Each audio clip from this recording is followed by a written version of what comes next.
தெய்வீக மாதமாக கருதப்படும் கார்த்திகை மாதத்தில் தினமும் விளக்கேற்றி குலதெய்வம், இஷ்ட தெய்வம், விநாயகர், சிவபெருமான், முருகர், ஐயப்பன், பெருமாள் என்று பல தெய்வங்களை வழிபடுவதால் சிறந்த பலன்கள் கிடைக்கும்.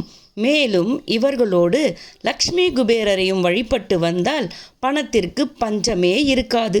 மகாலட்சுமியின் வாசம் செய்யும் பொருட்களில் வெந்தயமும் ஒன்று.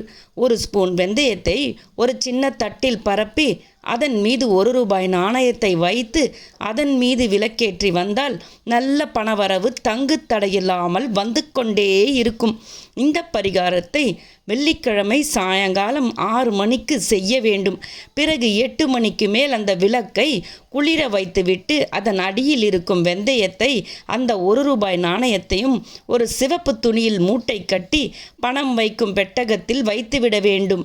இப்படி செய்து வந்தால் உங்களுக்கு பணவரவு தங்கு தடையில்லாமல் வந்து கொண்டே இருக்கும்.